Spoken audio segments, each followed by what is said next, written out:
Pharma era um médico deprimido e sobrecarregado que, num belo dia, fez um isekai da vida real, sendo transportado para um mundo de fantasia. Lá, ele ganhou habilidades mágicas que usou para curar uma galera, enquanto, de quebra, montava um harém de beldades de tirar o fôlego. Depois de morrer de tanto trabalhar, ele abriu os olhos e deu de cara com uma beldade de cabelo rosa que com certeza não seria mais uma Sakura da vida. Ela o chamou de Mestre Pharma, o que o fez sentar, mas ele sentiu uma dor de cabeça de rachar o coco que a fez implorar para ele não se mexer, afinal ele tinha acabado de levar um raio na cabeça. Quando ele tentou falar, sua voz era de criança, em vez da voz de um adulto deprimido e sobrecarregado que ele era. Ou pelo menos deveria ser. E foi aí que a ficha caiu, ele percebeu a bizarrice toda que estava acontecendo. Ele notou seus braços pequenos, torcendo para que aquilo fosse a única coisa que tinha encolhido, sabe? E até caiu ao tentar se levantar. Mas ainda assim, ele se arrastou até a janela, confirmando um mundo de fantasia que o fez arregalar os olhos mais do que minha ex na Black Friday, aproveitando as promoções. Acho que você não tem estrutura para isso, meu caro. Não mesmo. Ele logo viu seu rosto no espelho e ficou de queixo caído, enquanto sua babá se perguntava se o raio tinha fritado o cérebro dele de vez. Ele então perguntou quem era a Pharma, e ela afirmou que o nome dele era Pharma de Médicis. Um nome e tanto, diga-se de passagem. Ele se perguntou por que seu nome parecia nome de farmacêutico da esquina, e também se deu conta de que provavelmente tinha morrido de tanto trabalhar, coitado. Vendo que ele estava com aquela cara de quem caiu de paraquedas, ela decidiu se reapresentar como Charlotte, ou Lot, já que esse era o fetiche dele, ou algo do tipo. Ele então pediu para removerem as bandagens, então ela se apressou para fazer os preparativos necessários. Surpreendentemente, seus últimos escritos ainda estavam lá, marcados em seu braço, e por alguma razão inexplicável, sumiram completamente quando ele esfregou. Não, sério, qual era o sentido disso tudo, né? Enquanto limpava o corpo dele, Lot notou uma marca em seu braço, e ela ficou de boca aberta ao revelar que era a marca sagrada do Panatheus, o que era um grande negócio. Ele tentou explicar que se formou graças ao raio, mas a humilde empregada começou a rezar e dar graças a Panatheus, como se fosse um milagre. Ele pensou que ela estava se referindo ao deus do caos e do medo, tipo um capeta, mas ela surtou com ele, dizendo que Panatheus era na verdade o deus da medicina, e não da bagunça. Naquele ponto, ele decidiu que era melhor deixá-la explicar alguns conhecimentos básicos sobre a casa e o mundo ao redor, como o fato de sua família ser uma grande e importante casa aristocrática que, por gerações, sempre serviu como farmacêutica real. Ela continuou dizendo que seu pai era um arquiduque e presidente da Escola Imperial de Farmácia, o que ele achou de fato bastante fascinante. Ela mostrou a ele um retrato de seu pai, sua esposa e sua irmã mais nova, a pequena Blanche, além do mestre Paul, seu irmão mais velho que estava no exterior, se dedicando aos estudos de medicina. Ela acrescenta que ele e seu irmão deveriam ser as grandes elites da farmácia e das artes divinas, veja só. Que ela então explica animadamente eram feitos milagrosos e impressionantes, tornados possíveis apenas com o uso da magia. Vendo sua confusão ao mencionar magia, ela o olhou visivelmente aterrorizada, torcendo para que ele não tivesse esquecido tudo o que aprendeu durante a vida inteira. Ela afirmou que ele podia usar as artes divinas da água, um poder e tanto. Então ele perguntou o que aconteceria se ele, por acaso, tivesse esquecido tudo mesmo, ao que ela disse que ele não seria reconhecido como nobre e provavelmente seria expulso como um lixo, sem dó nem piedade. Mais tarde, em seu quarto, o medo de ficar sem teto o fez quebrar a cabeça, pensando em como recuperar suas artes divinas, de qualquer jeito. Usando as instruções vagas de Lot, ele obteve uma imagem cristalina da composição da água, o que fez sua vida brilhar intensamente antes que uma espiral de água, poderosa e incontrolável, jorrasse de ambas as suas mãos. Ele logo começou a surtar, pois não conseguia parar, então correu para a janela e se transformou numa verdadeira mangueira humana, jorrando água para todo lado. Quando finalmente conseguiu parar, Lot chamou do jardim com um sorriso maroto e disse que ele a tinha molhado todinha. Acho que você não tem estrutura para isso, meu caro, não mesmo. Ela, no entanto, afirmou que a água dele era super refrescante e se sentia maravilhosamente bem, mas ele tentou, com todas as forças, não ceder aos seus pensamentos mais óbvios e maliciosos. De volta, ele se perguntou como era fascinante poder conjurar coisas do nada, assim, de repente. Então ele tentou conjurar diferentes elementos e, para sua surpresa, foi um sucesso total. No entanto, ele não conseguia conjurar misturas, o que era um detalhe importante. Ele também aprendeu que sua mão esquerda podia criar substâncias, enquanto sua mão direita tinha o poder de fazê-las desaparecer. Quando ouviu Lot na porta, ele removeu tudo o que tinha conjurado antes que ela entrasse, toda animada e feliz por ele ter lembrado sua arte divina. Que alívio! Ela então perguntou sobre seu conhecimento medicinal e afirmou que ele tinha que ter muito cuidado, já que o Lord sempre fazia umas provas surpresa durante as refeições, tipo um professor chato. Ela então o levou a uma biblioteca onde havia uma quantidade absurda de livros que ele, por algum motivo, já tinha memorizado. Mas, ao folheá-los, ele percebeu que continham conhecimentos humanos de medicina de séculos atrás, bem defasados, por sinal. Finalmente era a hora do jantar, e ele caminhou até a mesa, consciente da presença de sua nova família. Uma vez sentado, todos se revezaram para perguntar sobre sua condição de saúde, com bastante preocupação, após o que eles continuaram a refeição como uma família mágica normal, com suas peculiaridades. Enquanto continuavam, seu pai perguntou como a tal bomba de Joraide, usada para tratá-lo, havia sido feita. Então ele começou a listar os componentes detalhadamente e descrevendo todo o processo com uma precisão impressionante. Seu pai pareceu satisfeito e disse que estava feliz que o raio não o deixou mais burro do que o Astei, coitado. Ele então anunciou que ele retomaria suas aulas com a Eleonore já no dia seguinte, sem falta. Infelizmente, a Aqua, já bem crescidinha e experiente, imediatamente sentiu sua energia de degenerado de 30 anos. Que coisa! Em um único olhar. Ela afirmou que ele não era mais adorável, nem um pouco, mas ele estava mais preocupado em como ela podia ser tanto visual quanto mentalmente prejudicada. Que situação! Você, seu idiota. Você é um completo idiota, sinceramente. Eu não sei o que há de errado com você, de verdade. Ela disse que ele normalmente a chamava de Allen, já que ela era sua tutora pessoal, e vendo que ela não calava a boca de jeito nenhum, ele explicou que o raio tinha bagunçado todas as suas memórias, uma confusão só. Ela rapidamente perguntou se ele se lembrava de suas artes divinas, com um tom de urgência ao que ele disse sim. Então ela decidiu pular a parte de farmacologia e ir direto para a revisão dos fundamentos das artes divinas. Ela disse que todo aristocrata possui uma divindade guardiã, e claro, uma arte divina própria. Para seu pai e seu irmão é Panacteus, enquanto a dela, especificamente, é Hydrateus. Como de costume, sempre houve 5 atributos das artes divinas, que, por sua vez, são subdivididos em aspectos positivos e negativos. Ele notou que um dos atributos era chamado de nenhum, o que era curioso. Então ela explicou que nenhum significava atributos não padronizados, algo fora do comum, mas afirmou que não era visto há mais de 300 anos, uma raridade. Ele então perguntou qual atributo poderia criar qualquer substância, assim, do nada, e ela disse que quem pudesse fazer tal coisa seria ou um deus ou um monstro sem meio termo. Ele não conseguiu surtar por muito tempo, coitado, pois eles foram para um local de prática, apenas para ela repreendê-lo por não ter trazido sua varinha na chegada. Que mancada. Ela teve que explicar que as varinhas ajudam a amplificar e controlar as artes divinas. E foi aí que ele se lembrou do bastão que confundiu com um esfregão ou algo do tipo em seu quarto. Ela então deu a ele sua varinha grandona, tipo um meme de cachorro suspeito, sabe? Ela pediu para ele lançar uma lança de água, mas ele parecia ter esquecido completamente como se fazia aquilo. Então ela fez uma demonstração e gritou um nome de ataque, como se estivesse num anime de 5ª categoria, bem clichê.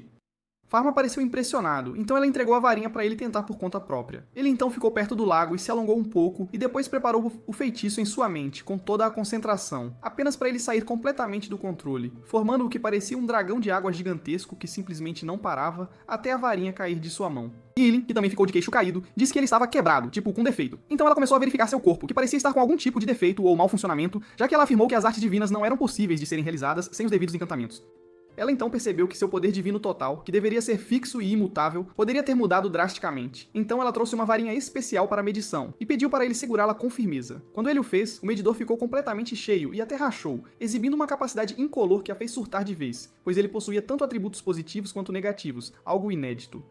Ela também notou sua marca de Telos, que parecia estar em pânico ou algo assim, e disse para ele nunca segurar um dispositivo de medição como aquele na frente de ninguém, nem mesmo de seu próprio pai. Ela então encerrou a lição abruptamente e começou a caminhar de volta para casa. No entanto, ela não conseguia ver absolutamente nada, estava cega. Então Pharma pegou sua mão trêmula e a guiou de volta, bem devagar. Depois de descansar um pouco, a situação estava ficando meio estranha, então para quebrar aquele clima de tensão, ele fez uma pose engraçada e pediu pra ela fazer o mesmo sempre que estivesse sem seus óculos, tipo um truque. Ela pensou que ele estava de palhaçada, zombando dela, mas ela realmente tentou e notou que conseguia ver muito, mas muito melhor mesmo. Pharma também estava experimentando, mas notou um brilho estranho em 2 lugares distintos. Ele então pegou a mão dela, que por acaso estava machucada, e quando ela perguntou como ele sabia, ele disse que as condições médicas brilhavam em azul e ficavam brancas quando ele conseguia descobrir a causa exata. Isso a deixou aterrorizada, pois ela afirmou que apenas o olho divino de Panicteoses poderia fazer uma coisa dessas. Era inacreditável. Ela então se afastou dele, pois estava começando a sentir que ele não era de fato um ser humano. E para piorar, ela notou que ele não tinha sombra, o que a fez gritar de pavor enquanto implorava para ele poupar sua vida, prometendo, jurando, não contar nada a absolutamente ninguém.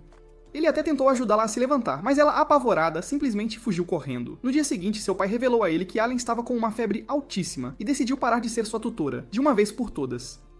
Ele foi perguntado por quê, mas não havia a menor chance de Pharma revelar que traumatizou a pobre mulher com seus feitos sobre-humanos, que eram um tanto assustadores, diga-se de passagem. Seu pai, Bruno, então o instruiu a entregar uma poção e uma carta para ela pessoalmente. No entanto, ele mais tarde percebeu que a poção era na verdade uma bebida energética e decidiu prescrever um tratamento de verdade para ela, algo que funcionasse. Quando ele chegou à casa dela, Helena entrou usando uma armadura completa da cabeça aos pés, enquanto perguntava se ele tinha vindo silenciá-la por saber seu segredo, tipo um assassino. Ele teve que mostrar a ela que nem estava carregando uma varinha, antes que ela se acalmasse um pouco e tirasse o capacete para ouvi-lo finalmente. Ele então explicou que Bruno pediu para ele entregar uma carta junto com uma poção, mas a Lene achou que não fazia o menor sentido, já que ela podia facilmente fazer sua própria poção, então ela presumiu que era veneno, claro. Ele também entregou a ela sua receita, assim como um bálsamo para o dedo dela. Mas a simplória traumatizada ainda presumiu que todos estavam envenenados. Que paranoia. Desta vez, ele implorou para ela ouvir por uma vez, pois queria que ela voltasse a ser sua tutora, por favor. Mas ela disse que não havia necessidade, já que ele era a reencarnação de Panacteus, o próprio deus.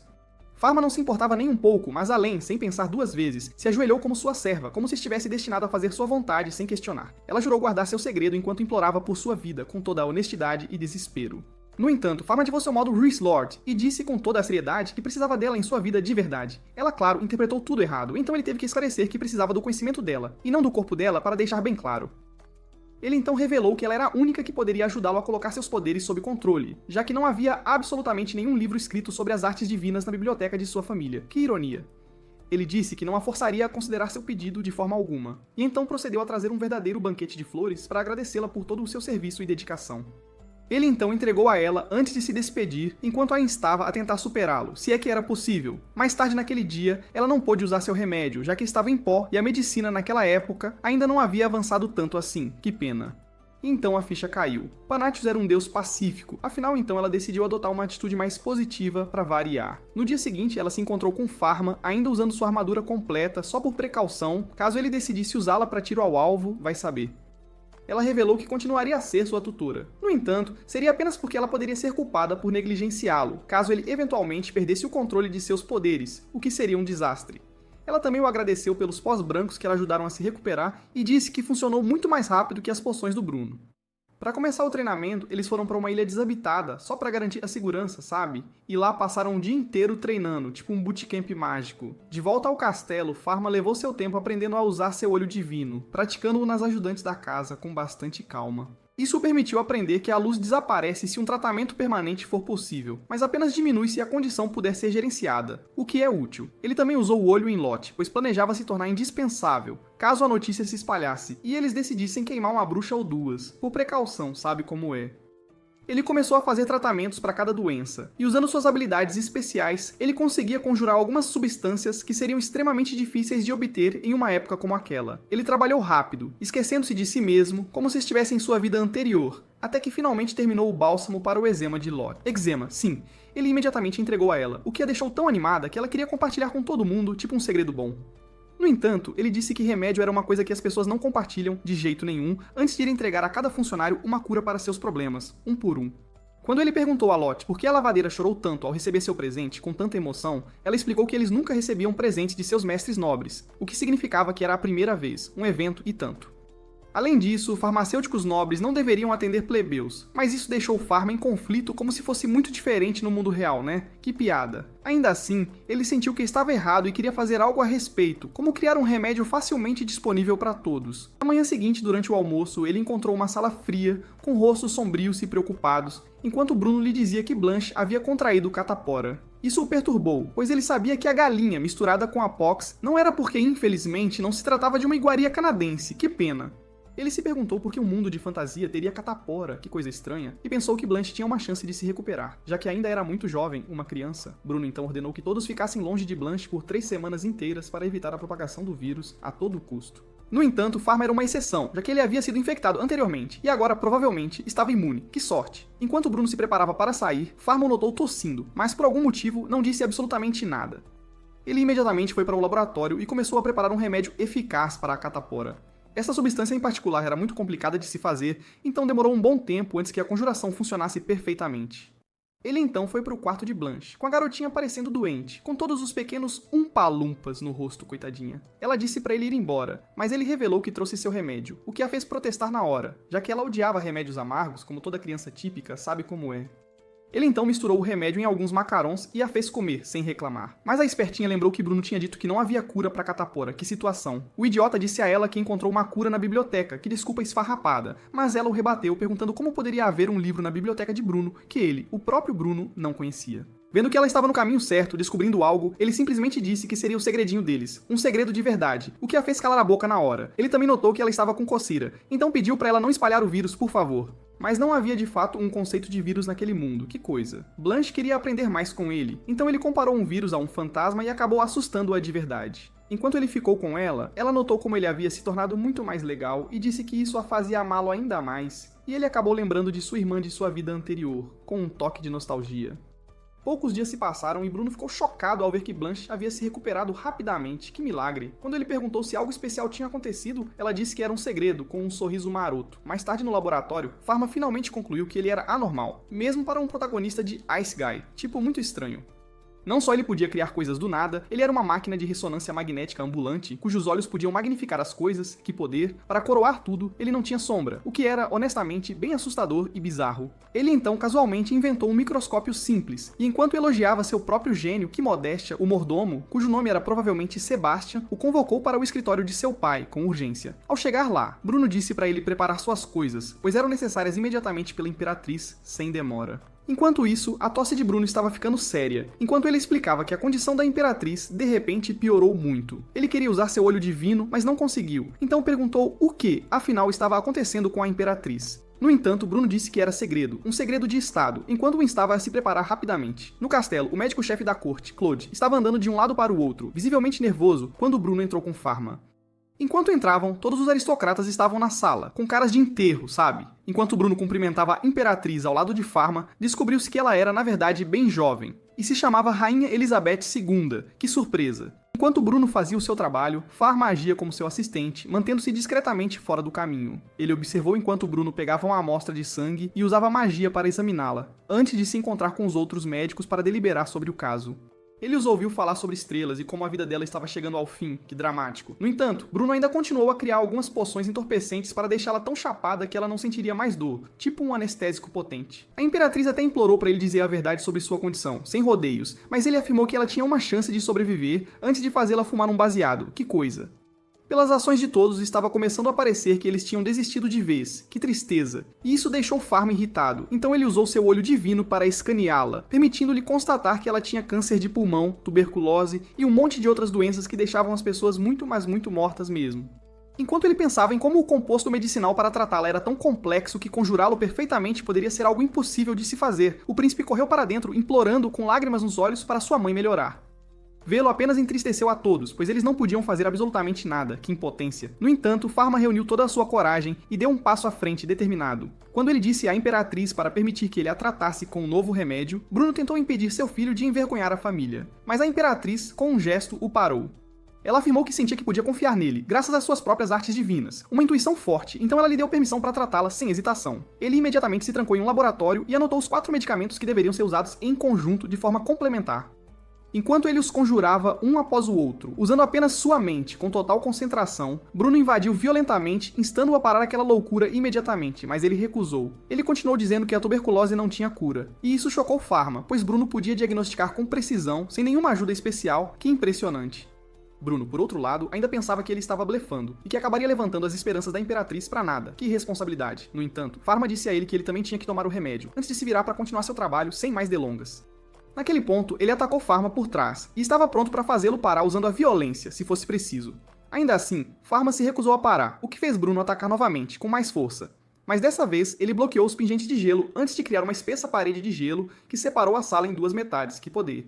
Bruno notou que ele não usou uma varinha ou encantamento, então perguntou quem diabos ele era, afinal. Mas Pharma não disse absolutamente nada. Ele então notou o caderno de Pharma com novos medicamentos, que ele deu uma olhada rápida. Então Pharma inventou uma história esfarrapada sobre tê-los visto em um sonho, quando o raio o atingiu. Que desculpa.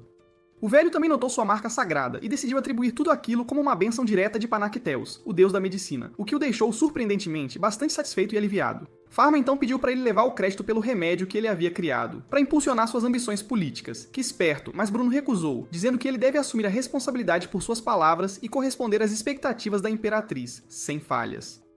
Ao ouvir essas palavras, ele desfez a parede de gelo, o que foi outro choque e tanto para todos. Mas ele não conseguiu dizer absolutamente nada enquanto observava a gritante diferença entre o Pharma que ele conhecia antes e o que estava diante dele agora. Ele ousou perguntar se ele era realmente seu filho, de verdade ou não. E Pharma apenas disse que o considerava como um pai, com um tom sério. Ele então voltou para a multidão, cobrindo o rosto como um cirurgião meio suspeito, sabe? Enquanto ele ia apresentar o remédio à Imperatriz, Claude pediu a Bruno para parar seu filho insano, apenas para ser informado de que Pharma talvez já os tivesse superado, e muito.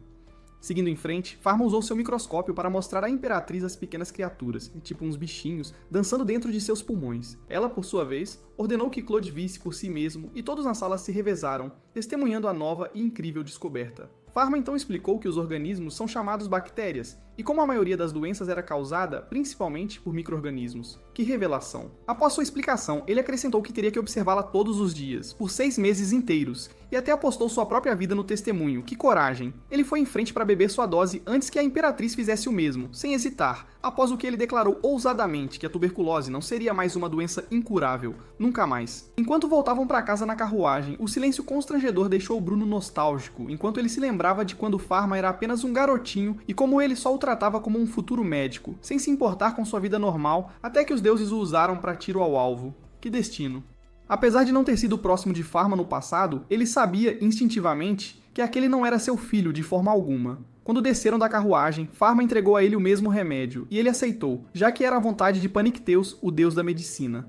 Pharma então explicou que não entendia nada de ser um farmacêutico de verdade, só tinha uma habilidade roubada, e pediu que Bruno o guiasse pelo maior tempo possível. E eles selaram um acordo como cavalheiros. 3 meses se passaram, unindo Pharma e Bruno como farmacêuticos, trocando ideias e conhecimentos de igual para igual. Bruno revelou que um médico renomado andava atrás da cura da tuberculose, mas Pharma disse que, por enquanto, só ele conseguia prepará-la. Bruno então disse que já tinha dispensado o homem, afinal, a cura era obra de Panicteus e sua arte divina. Pharma teve que interrompê-lo, revelando que planejava disponibilizar a receita do remédio no futuro, assim que aprendesse a fazê-lo sem magia. Bruno presumiu que ele estava sendo guiado pela vontade de Panicteus, e simplesmente aceitou, afinal esse era o ponto fraco do velho. Bruno então acrescentou que seus métodos poderiam parecer heresia, o que certamente colocaria sua vida em perigo, tanto por farmacêuticos quanto por nobres. Mudando de assunto, ele também contou a Pharma como descobriram que a Imperatriz poderia ter sido intencionalmente infectada com sua doença. Mas Pharma achou improvável, já que a chance de adoecer após a exposição era de apenas 10%. Novamente, Bruno tomou sua palavra como conhecimento divino e também deu um jeito de sumir. Assim que ele saiu, Bruno deu uma olhada na análise detalhada de Pharma, o que o fez lembrar de um herege que quase pirou de tanto pesquisar. No castelo, ele encontrou Lord Noah, que o puxou para um canto para revelar que a Imperatriz planejava recompensá-lo por salvar sua vida. Ele perguntou se havia algo em particular que ele gostaria, mas Pharma disse que estava tranquilo, obrigado. No entanto, Noah não engoliu essa desculpa, fazendo-o perceber que agora era alguém importante. Ele lhe deu a opção de dinheiro ou haréns de garotas com orelhas de gato, mas a cabeça de Pharma deu um branco. Depois de muita pressão, ele disse que gostaria de abrir sua própria farmácia, aberta a todas as classes de pessoas. E Noah apenas o encarou com cara de tacho, já que ele tinha acabado de jogar fora um cheque em branco. Que emoção, caramba! Nos aposentos da Imperatriz, ela disse que o remédio dele estava funcionando, pois estava se recuperando bem. No entanto, ele disse que ela não deveria confiar cegamente nos medicamentos milagrosos, pois poderiam surgir complicações repentinas. Ela entendeu que ele estava apenas dizendo para ela ter cuidado, então o provocou sobre como ele se gabou da cura na frente dos melhores médicos do reino. Ela então continuou falando sobre como todos estavam planejando seu funeral depois que ela desmoronou, e como sua autoridade como governante não valia mais nada. Ela pensou que não merecia governar novamente depois de ter sido inútil e sem valor por um tempo. Mas Pharma discordou, lembrando-a de que seu filho Luis ainda precisava da mãe, e o mesmo acontecia com todos no reino. Ele de alguma forma a convenceu a acreditar em si mesma, e ao sair, afirmou que tanto ele quanto ela já tinham chegado perto da morte uma vez, então deveriam se esforçar para viver uma vida mais plena. Poucos meses depois, a Imperatriz tinha ido de uma dama temerosa a uma mulher poderosa que convocou Bruno e lhe escreveu uma carta. No dia seguinte, Bruno fez Pharma acompanhá-lo, vestido como um nobre de verdade. Pharma achou que estava um peixe fora d'água, mas foi lembrado de que era filho de um arquiduque. Uma vez no Salão Real, a rainha foi apresentada, após o que ela convocou Bruno para conceder-lhe um novo território rico em ervas medicinais. Em seguida, Pharma foi chamado, mas o abestado pensou que era um engano. Ele então se ajoelhou, sendo promovido de aprendiz a um verdadeiro médico real. Enquanto ele parecia confuso, Bruno teve que trazê-lo de volta à realidade. Ele também recebeu um distintivo para oficializar, e a Imperatriz permitiu que ele abrisse uma farmácia na capital real. Naquela tarde, um monte de engenheiros se reuniu em sua casa para pedir as especificações da farmácia que ele queria. Embora ele dissesse que não estava pronto, eles alegaram que ele tinha que dirigi-los imediatamente, ou as cabeças iriam rolar. Felizmente, Alan apareceu para ajudar, e isso o fez perceber que não tinha escolha. Então ele desenhou uma planta que sempre teve em mente. Em poucos meses o prédio estava pronto, e o engenheiro-chefe teve que perguntar qual nome deveria estar na placa. Eles começaram a fazer um brainstorming de nomes adequados, mas o velho o ouviu pensando alto e decidiu ir com Farmácia do Mundo Paralelo. Quando ficou pronto, Allen achou bem legal, mas ele argumentou que era tudo um mal-entendido. Ela também alegou que um nome bonitinho não impediria a guilda de farmacêuticos de arrumar briga com ele, e enquanto conversavam, um empresário com cara de quem não ia ao banheiro há dias apareceu perguntando pelo dono do estabelecimento. Quando Pharma disse que era o dono, ele se apresentou como Varon, o mestre da guilda dos farmacêuticos, e então sugeriu que Pharma ia vender docinhos, dada a sua idade. Mas Pharma acalmou Alan e aguentou as provocações de Varon. Ele perguntou, todo elegante, se os preços seriam caros, mas Pharma disse que planejava tornar os remédios acessíveis, o que fez o sujeito com prisão de ventre espumar de raiva. Mas então, Allen interveio e insultou o punk chato, provavelmente careca no meio da cabeça, até ele sumir. Quando entraram para fazer uma verificação final na loja, Pharma descobriu que não havia ninguém para cuidar da contabilidade. Lot então se ofereceu para fazer isso, mas Pharma fez uma cara de paisagem, afinal, ela era uma criança. Quando ele recusou o pedido dela, ela começou a chorar, implorando para que ele a deixasse ajudar. Ele então prometeu deixá-la fazer pequenos recados, uma honra que ela valorizou mais que um prêmio Nobel. Quando ele chegou em casa mais tarde naquela noite, notou todos com os olhos marejados, pois Cedric revelou que havia sido pedido para se aposentar. Todos acharam estranho, já que ele cuidava diligentemente das finanças da propriedade. No entanto, Cedric disse que o Lorde provavelmente estava preocupado com seu joelho falhando. Pharma então prometeu dar um jeito nos joelhos dele se ele trabalhasse em sua farmácia, e ambos concordaram. Ele então foi discutir a situação com Bruno, que alegou que ele poderia fazer o que quisesse, já que ele já havia demitido Cedric. Bruno também o presenteou com um baú cheio de ouro para iniciar seu negócio, alegando que queria fazer algo grandioso para seu filho. Enquanto ele falava, Pharma percebeu que Bruno havia disponibilizado Cedric para ele contratar, embora todos tentassem evitar o assunto.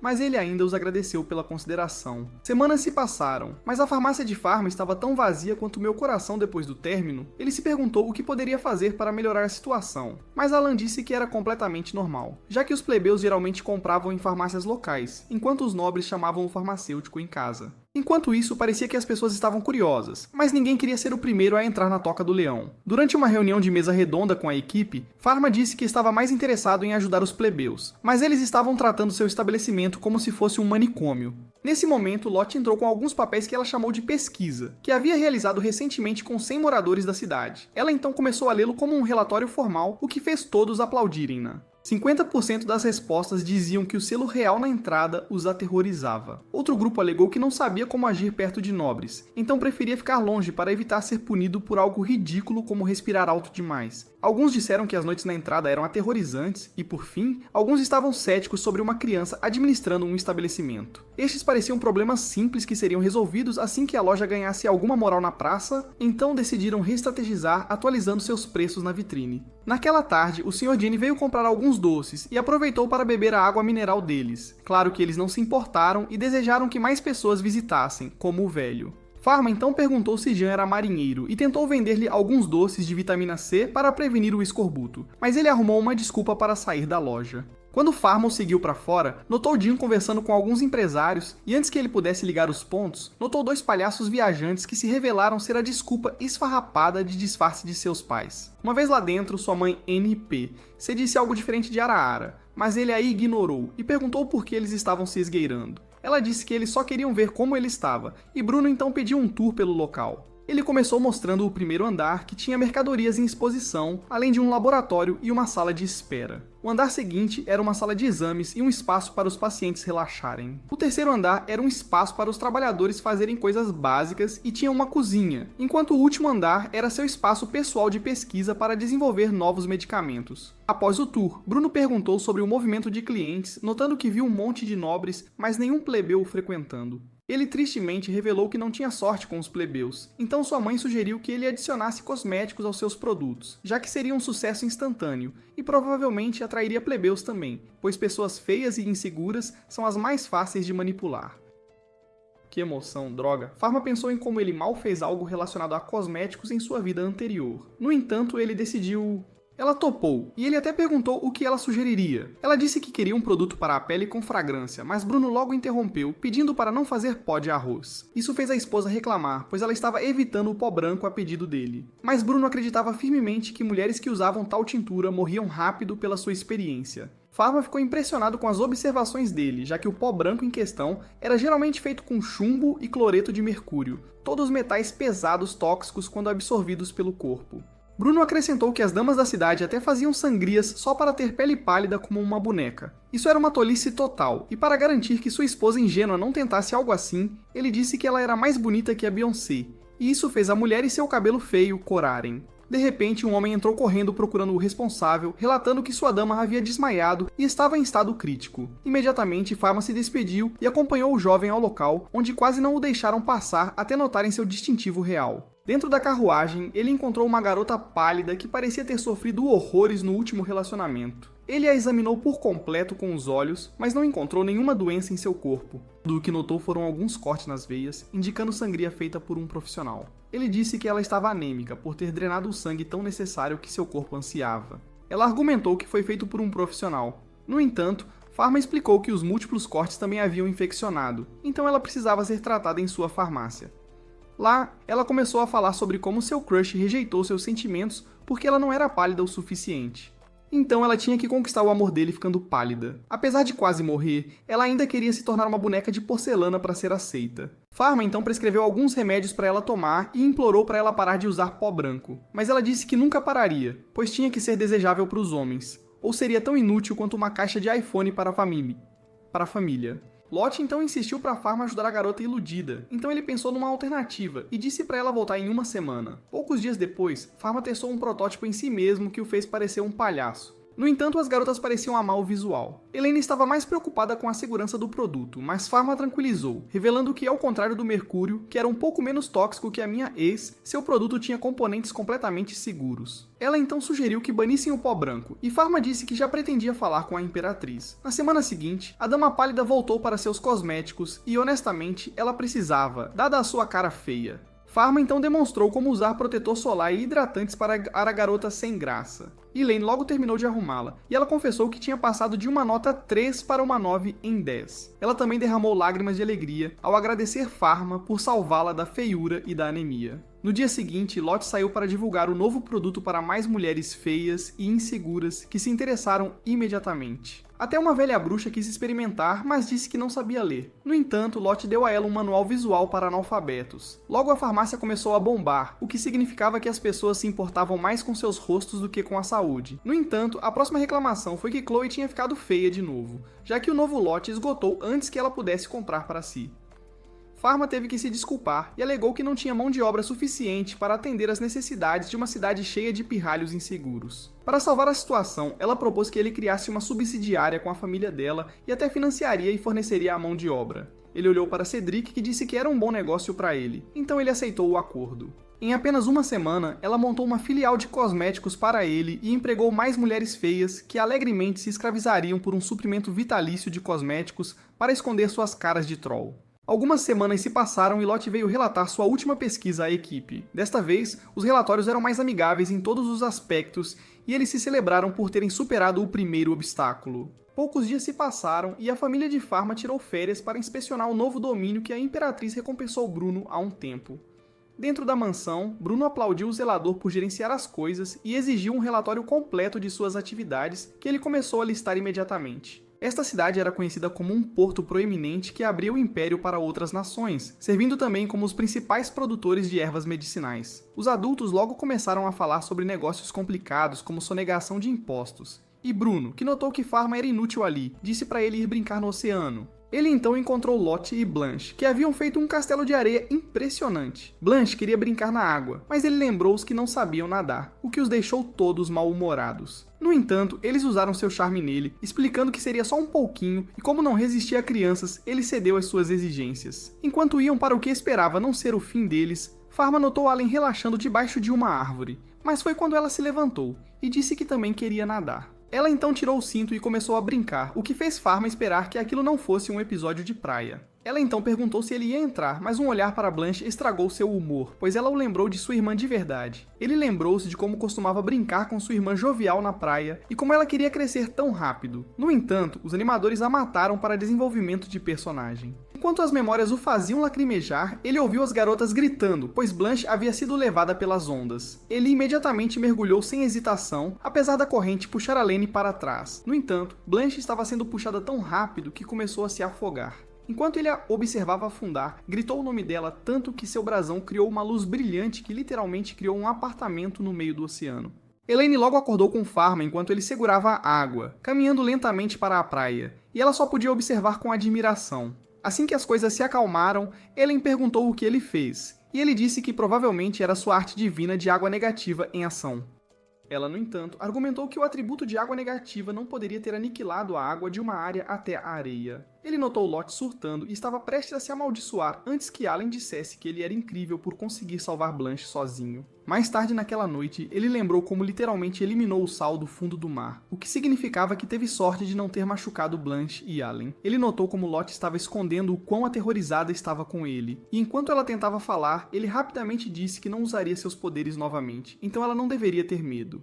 Pelo contrário, ela disse que não estava assustada, mas sim impressionada com seus poderes. Ela implorou por perdão por não ter ido atrás de Blanche, o que era seu dever, mas Pharma disse que era esperado, já que ela não sabia nadar. Quando ele acrescentou que a considerava família, ela desabou de alegria antes de sair. Em outro lugar naquela noite, relatos chegaram à igreja sobre um menino que apagou uma parte do mar em uma cidade portuária. Infelizmente, a fonte de informação era de uma criança de orfanato, e eles quase descartaram o rumor até o padre acrescentar que encontraram um acúmulo de poder divino no local alguns dias depois. Ao ouvir isso, o líder ordenou a todos que encontrassem a criança sem sombra que deveria ser eliminada como herege. De volta à capital, os negócios estavam a todo vapor, ainda mais do que antes, e além brincando, o alertou para não morrer de tanto trabalhar. Ele também notou alguns padres suspeitos murmurando no canto, então foi perguntar o que queriam, apenas para eles lhe darem um olhar assassino antes de partir. Naquela tarde, eles conversaram sobre os homens suspeitos e Lot relatou que eles não compraram nada.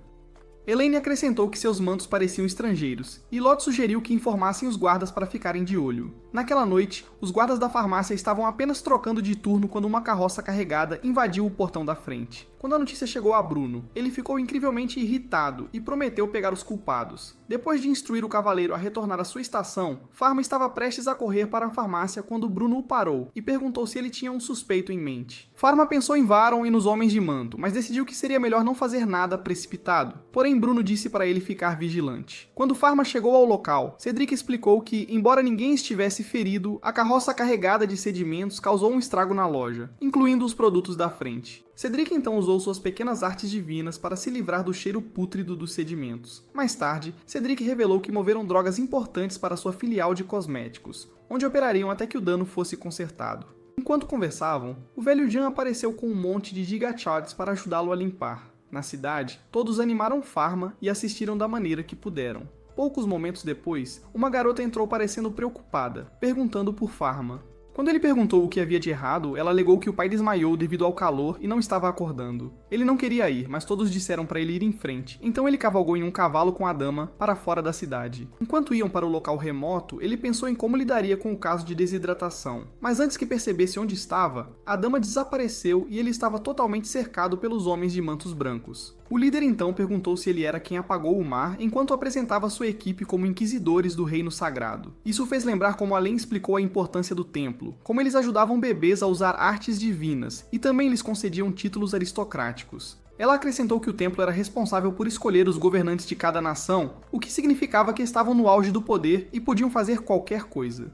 Um grupo notório por seu poder eram os inquisidores, cujos deveres eram eliminar espíritos malignos e hereges. Ele lembrou-se dela dizendo que eram um bando de elites desequilibradas, e quando o líder se apresentou como Salomão do Grande Templo, Pharma fez uma cara séria. Eles o chamaram de espírito maligno e pediram para ele recuar, o que ele fez relutantemente, permitindo que ativassem um feitiço para prendê-lo no lugar. No entanto, não precisou de muita resistência para o feitiço se desfazer. Em seguida, eles o cercaram a cavalo e um deles atacou com fogo. Então Pharma fez um escudo para se proteger antes de eliminar o oxigênio do ambiente para apagar o fogo. O próximo homem sem vergonha atacou com espadas de gelo, que ele também contra-atacou. E enquanto ele tentava conversar calmamente com eles, Salomão ordenou que eliminassem a aberração superpoderosa. Enquanto ele surtava, todos correram em sua direção enquanto atacavam simultaneamente de todos os ângulos. Os ataques levantaram muita poeira que logo se dissipou para revelar que ele havia se protegido com uma parede de gelo. Ele então invocou uma enorme rocha de gelo, e enquanto seu corpo brilhava intensamente, pediu para pararem os ataques, pois preferia usar seus poderes para curar do que para lutar. Mas o cara continuou falando sobre como já havia recebido punição divina, pois sofreu uma lesão grave quando seu cavalo caiu. Brog decidiu implorar por perdão oferecendo sua vida, mas enquanto ele se movia para destrancar o pescoço, Pharma o parou no último momento. Salomão logo notou a marca de Paniqueteus nele, e pelos pequenos feitos que Pharma realizou, anunciou que ele era o próprio deus Panatel. Pharma ficou tipo, que diabos? Ele então escaneou a perna de Salomon e constatou que teria que ser amputada, mas ela brilhou em vermelho. Então ele optou por um tratamento redutor e o brilho desapareceu, significando que era a opção certa. No entanto, o próximo problema era que ele não sabia quem poderia operar a perna, já que era farmacêutico. Ele pensou em todas as possibilidades e chegou à conclusão de que teria que fazer ele mesmo. Ele então conjurou uma cama de pedra do nada e fez os padres montarem uma tenda. Assim que isso foi feito, ele entrou na tenda para explicar o procedimento que estava prestes a realizar. Após obter a permissão do paciente, ele se vestiu e começou injetando a medula espinhal do cara para administrar anestesia. Assim que terminou o procedimento, o bando de valentões o tratou como um deus, o que ele era, mas ele só pediu uma coisa: que mantivessem em segredo tudo o que viram. Um dia, vários meses depois, Salomon, agora o novo bispo, fez uma visita à farmácia de Pharma, até trazendo doces como se estivesse fazendo cosplay de Halloween.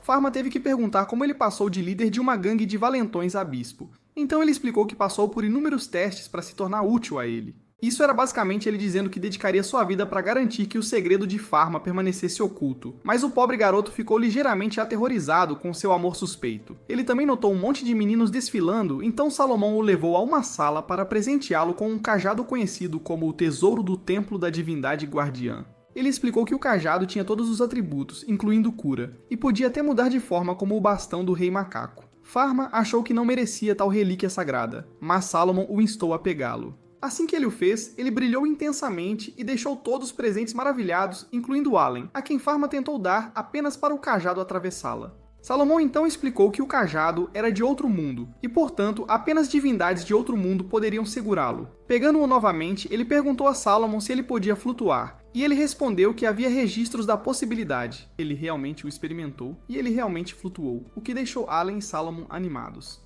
Antes de Salomão partir, ele prometeu a Pharma que o templo o deixaria em paz, mas alegou que o incidente da carroça não foi obra deles, então ele ainda tinha inimigos para lidar. Ele também entregou a Pharma um talismã para suprimir seus poderes divinos, e isso trouxe de volta a sombra, deixando-o mais feliz do que quando recebeu o cajado. Ele então foi para a cidade com Blanche e Law, e enquanto caminhavam, ele pensou em como contratar mais trabalhadores seria difícil. Justo então, ele ouviu um cliente perguntando a um funcionário da farmácia por que eles não vendiam os produtos de Pharma. O homem então alegou que o lugar vendia remédios estranhos a preços baixíssimos, o que era suspeito.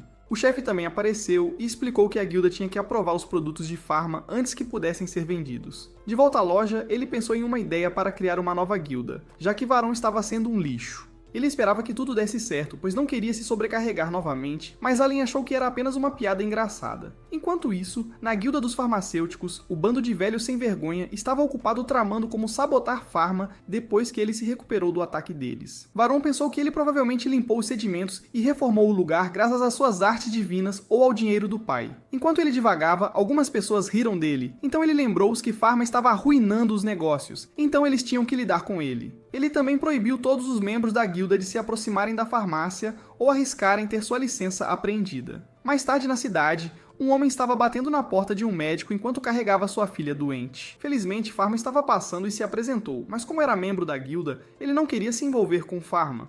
No entanto, ele mudou de ideia e acompanhou Pharma à sua farmácia, que então o levou por uma entrada lateral, fazendo-o presumir que era a passagem dos plebeus. Uma vez lá dentro, ele entregou ao homem uma máscara nasal, o que o fez perceber que Pharma estava protegendo seus clientes da doença de sua filha. Ele começou perguntando informações básicas como o nome e a idade da filha, o que ela comeu e mais detalhes que o deixaram espantado.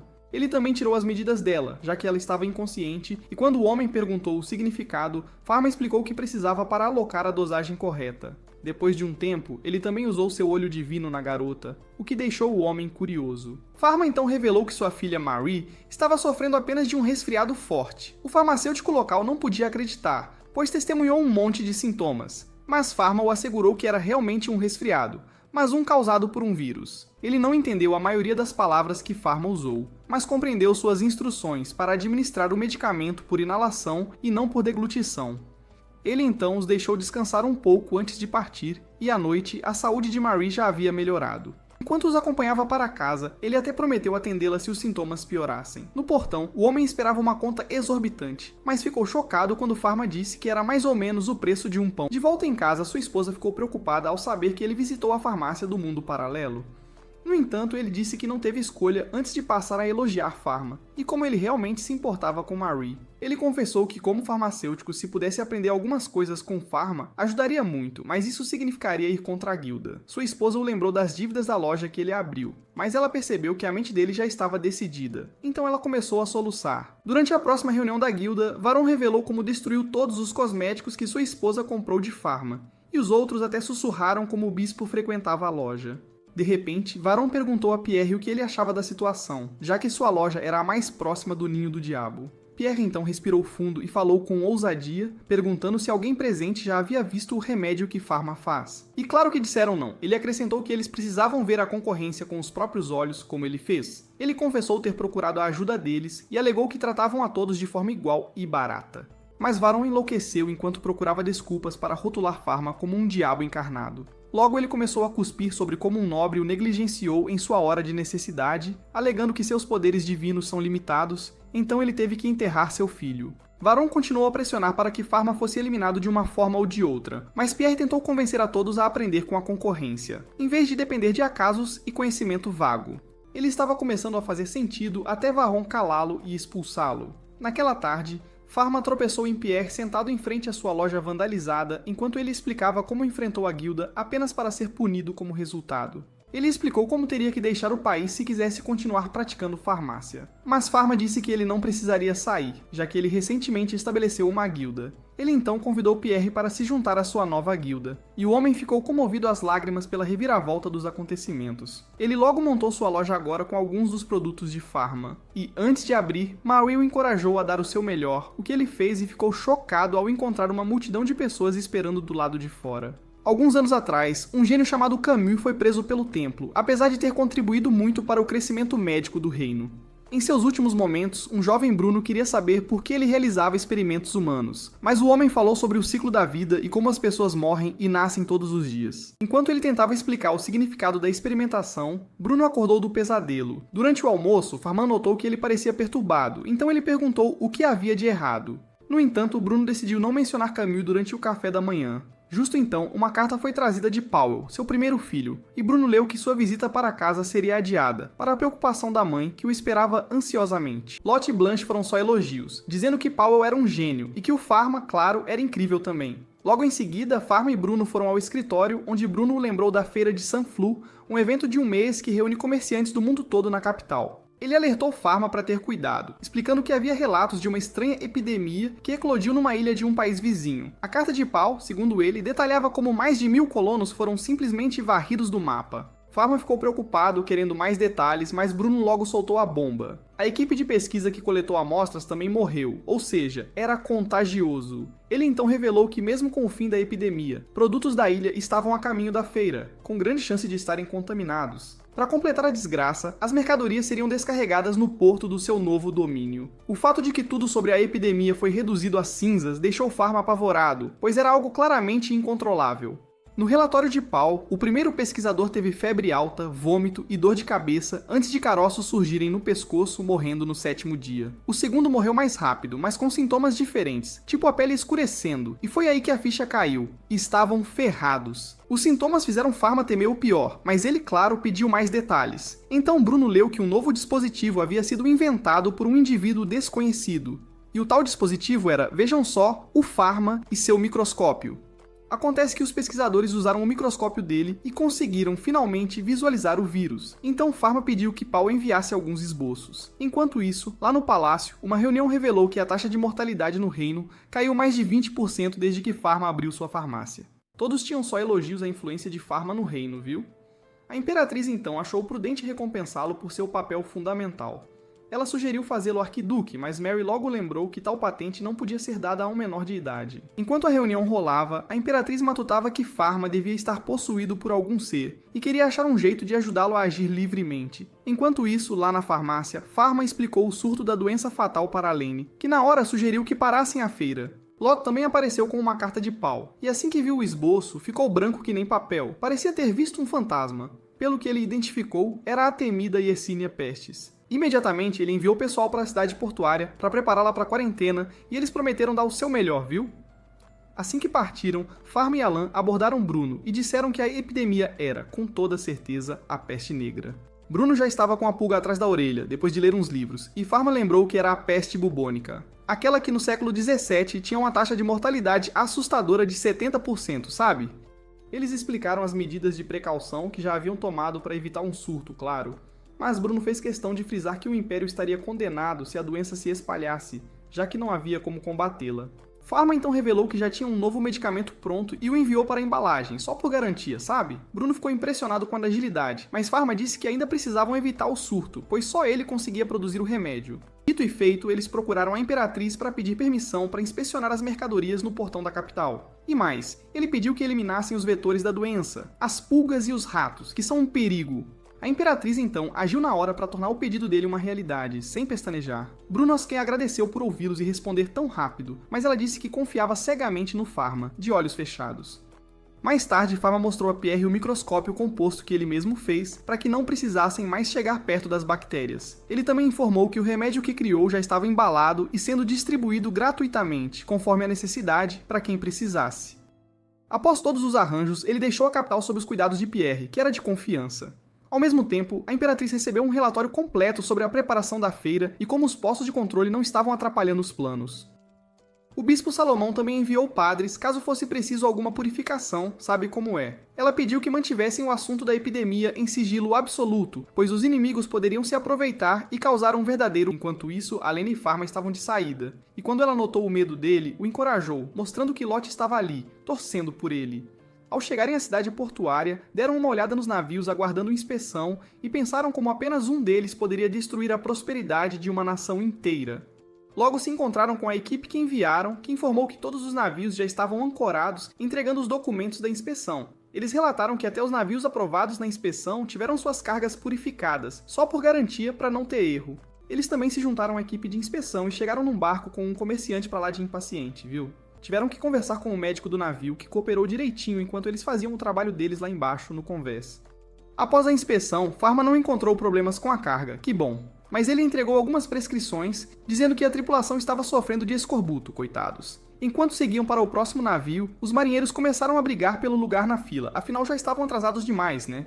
O velho continuava com suas birras de criança, o que fez Allen sacar a varinha, mas foram surpreendidos por tiros de canhão da Marinha Escarlate do Império. E não é que o velho Jean era na verdade um baita comandante da marinha, gente. O Sr. Jean então anunciou que Pharma era um farmacêutico real e filho de um arquiduque, o que deixou os marinheiros de queixo caído. Ele prometeu afundar qualquer navio que ousasse insultar o Pharma, para vocês terem uma ideia do poder dele.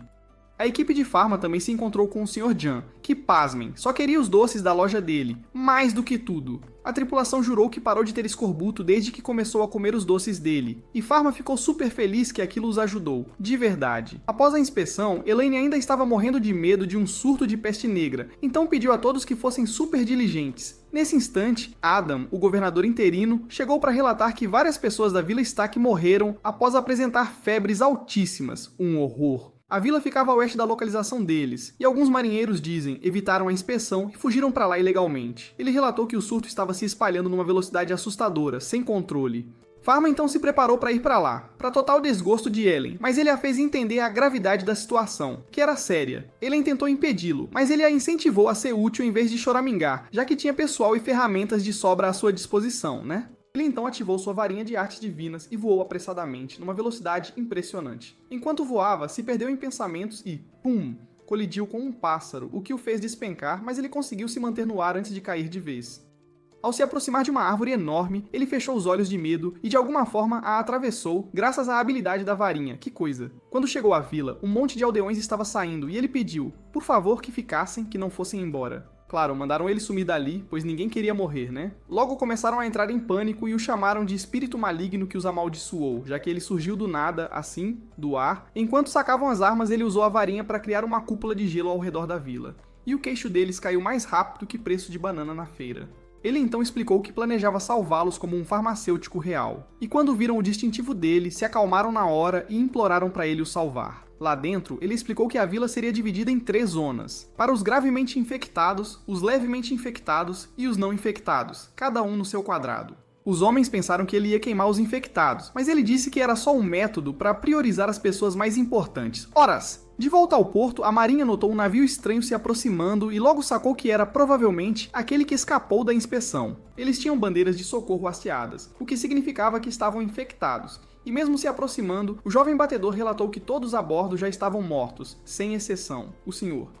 Jean então achou que seria uma loucura sequer tentar revistar o navio, então mandou preparar para afundar a embarcação e seus contaminantes, sem dó. Enquanto preparavam os canhões, o velho Jean lembrou que Pharma queria salvar a todos, mas, infelizmente, tiveram que pular a inspeção.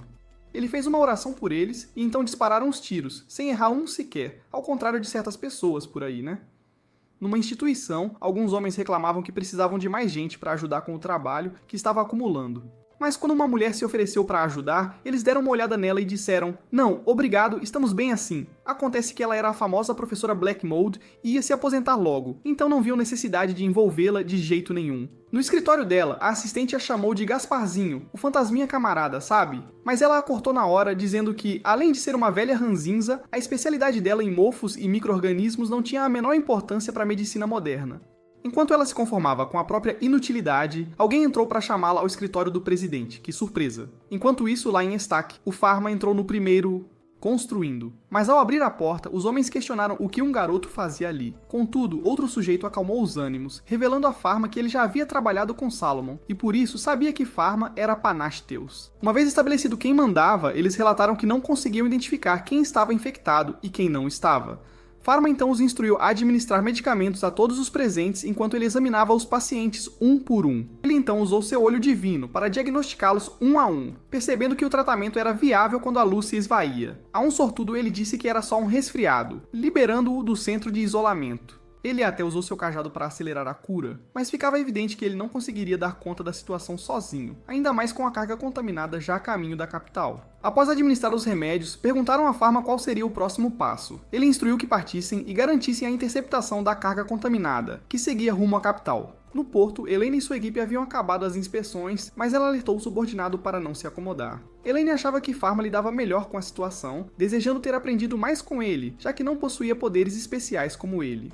Ela logo se calou, mas seu assistente discordou, explicando que, embora Pharma fosse mais preciso, ela inspecionava cargas mais rápido. Ao ouvir isso, ela agradeceu a Deus por não ser mais uma Sakura. No instituto, o presidente Bruno perguntou a Casper sobre sua pesquisa. Ela o interrompeu, achando que ele cancelaria o financiamento, agradeceu por suportá-la tanto e se resignou à aposentadoria forçada. Bruno, porém, a impediu. Disse que não a demitiria. Na verdade, tinha uma tarefa crucial. Ela surtou ao saber que poderia salvar o mundo, mas Bruno, calmo, entregou-lhe uma nota: extrair uma substância medicinal de um micro-organismo. Ao perguntar que gênio escreveu a nota, Bruno disse ser confidencial e só quis saber se ela daria conta. Felizmente, ela revelou já ter um dos organismos cultivado em seu laboratório há anos, mostrando-lhe a amostra que considerava inútil, assim como ela. Ele anunciou que todos os recursos seriam direcionados à produção de um novo remédio, com ela no comando, e ela prometeu dar o seu melhor. Na Estaque, Pharma explicou ao prefeito que não puderam salvar alguns pacientes críticos, mas este agradeceu por manter as baixas no mínimo. Pharma acrescentou que, para a segurança, precisaria da cooperação dos aldeões, que deveriam ficar em quarentena dentro da muralha de gelo por 2 semanas. Antes de partir, pediu que não tocassem em animal algum, em hipótese alguma. Ele se despediu do padre e voou em seu cajado. Não foi muito longe antes de notar um incêndio à distância. Desceu então para encontrar os padres que enviara à frente queimando uma carroça. Os mercadores capturados não queriam cooperar a princípio, mas ele garantiu que a peste negra os alcançaria. Tiveram que confessar que possuíam 4 carroças e uma delas estava carregada com esquilos. Confirmaram que os esquilos vieram da ilha devastada pela epidemia, provando que aqueles canalhas espalhavam a praga. Confessaram ter 24 trabalhadores e 5 cavaleiros sagrados, o que era bem suspeito. Os padres questionaram por que seriam acompanhados por nobres. Com essa informação, Pharma concluiu que os cavaleiros sagrados forçaram intencionalmente a epidemia no Império. Lembrou-se também de que a infecção da Imperatriz era tida como ato intencional, indicando um mentor em ação. O mercador canalha exigiu tratamento digno, como se fosse seu direito. O padre queria fazer um churrasco deles, mas Pharma disse que os trataria, apesar dos pecados. Enquanto isso, Bruno informou a Imperatriz sobre o surto. A equipe renegada provavelmente seguia para a capital, chegando em 1 ou 2 dias. Ela ordenou aos ministros que reforçassem a segurança nos portões, quando poderia simplesmente cancelar a feira. No dia seguinte, Lot vendeu as máscaras a todos os mercadores que encontrou, convencendo-os a comprar com seus encantos. Enquanto isso, Pierre recebeu novas amostras do portão para inspecionar, e uma delas tinha a mancha da peste negra. Nesse instante, um ataque irrompeu do lado de fora, e o portão foi fechado imediatamente. Contudo, os Cavaleiros Sagrados destruíram o portão e massacraram os guardas. Apesar do perigo, Pierre correu para garantir a segurança das dosagens na tenda. Lá, ele viu os Cavaleiros Sagrados trazerem uma gaiola com esquilos brancos que foram soltos na capital. Ele chegou a jogá-los por aí usando suas habilidades de vento. Ao ver os esquilos, Pierre soube o que aquilo significava. Então imediatamente fez os guardas soarem o alarme. O problema havia chegado. Enquanto o sino tocava, alguém relatou ao Salão Real que cavaleiros sagrados de Nederland haviam invadido a cidade. Ela perguntou quantos. Ao ouvir 5, sentou-se, questionando por que ainda não haviam sido neutralizados. Bruno sugeriu que vieram para infectar a capital. A Imperatriz estranhou Nederland arruinar a aliança de longa data para atacar com 5 cavaleiros, e que, com o governante recém-falecido, não seria um esforço nacional. Bruno argumentou que devia ser alguém com conhecimento médico especial, sugerindo ser obra de um brilhante farmacêutico que expulsaram do reino por seus experimentos humanos heréticos. Ele foi capturado pelos inquisidores e expulso como plebeu, após selarem seus poderes divinos. Bruno acrescentou que Camus, antes da captura, experimentava venenos transmissíveis entre pessoas. Ele revelou o nome de Camus à Imperatriz, amaldiçoando-se por não tê-lo matado, mesmo sabendo de suas intenções malignas. Enquanto isso, os Cavaleiros Sagrados se barricaram com uma muralha de gelo para evitar o fogo, buscando uma abertura para atacar os guardas com sucesso. Antes que pudessem fugir, Salomon apareceu para imobilizar os Cavaleiros Sagrados em fúria. Usou sua autoridade divina para despojá-los de seus poderes, pois eram indignos. Ao mesmo tempo, Lot estava morta de medo, mas queria ajudar. Cedric a acalmou. Pharma logo chegou, e primeiro subiu na torre do sino para verificar a extensão da infecção com seu olho divino. Ele também viu os esquilos brancos voando casualmente para espalhar a doença. Ao sair, encontrou Bruno e juntos caminharam até o local onde um cavaleiro capturado era interrogado. Afirmaram não ter ideia do que era a peste negra, apenas seguiram ordens, pois Camus mantinha sua população refém, pronto para matar milhares num único movimento. Eles disseram audaciosos que ele estava possuído por um espírito maligno e ao ver Bruno bateram as botas. Enquanto queimavam os corpos, Pharma pensava em produzir mais remédios, quando notou uma figura sinistra à espreita no topo de sua farmácia. Enquanto isso, Lot foi à farmácia, pois o alarme parara. Mas ao chegar, os alarmes dispararam de novo. Cedric a guiava e notou as portas destrancadas, porém Lot já subira. Lá, ela notou algo estranho e olhou em volta, assustando-se quando Cedric entrou. Soltou um suspiro de alívio, que se mostrou prematuro, pois Camus esfaqueou Cedric antes de se aproximar dela. Pharma e Bruno correram para o local, encontrando Lot e Cedric sangrando até a morte. Bruno atacou imediatamente para desviar a atenção, mas sua magia de gelo foi inútil, enquanto Camus revelava seu rosto hediondo. Enquanto lutavam, Pharma não identificava o veneno de Camus, então começou a chutar, sem tempo. Bruno teve todos os feitiços bloqueados, e Camus finalmente atacou com seus poderes malignos. Pharma finalmente percebeu que era acônito, mas logo que era um composto de múltiplos venenos. Quando identificou o segundo, Bruno já estava apanhando de graça. Ele pegou um pote de químicos perigosos e começou um discurso sobre como só os humanos fortes deveriam sobreviver. Estava prestes a testar o químico, mas Pharma o eliminou. Naquele ponto, ele estava visivelmente puto e desferiu um soco nocauteador super rápido em Camus. Vendo seus poderes, quis que Pharma se unisse a ele para um genocídio, mas Pharma recusou e desferiu um soco Superman com a direita. Ao arremessá-lo, ele ainda desferiu outro soco que o incapacitou no chão antes de usar seu cajado para exorcizar o espírito maligno, evidenciado pela luz do arco-íris que o cajado emitia no céu. Ao ver a luz, Salomon soube que o arco-íris significava a purificação de qualquer doença no ar e na terra. Enquanto isso, Lot e Cedric recuperaram a consciência, e ela o abraçou por trás. Após a batalha, trataram os poucos infectados, enquanto Alan preveniu um surto no porto. Ele distribuiu o remédio a todos, por precaução, mas Varon o rejeitou de Pierre, só para entregá-lo secretamente à esposa, pois era um bastardo orgulhoso. 2 meses depois, a Imperatriz declarou oficialmente o fim da pandemia da peste negra, significando que a farmácia de Outro Mundo estava livre para reabrir. Seus primeiros clientes foram o velho Jane e o bispo Salomon, junto com várias outras pessoas. Se você assistiu até aqui, vamos confundir os fãs de mentira comentando RIP Pharma. Não se esqueça de curtir e se inscrever. Até a próxima!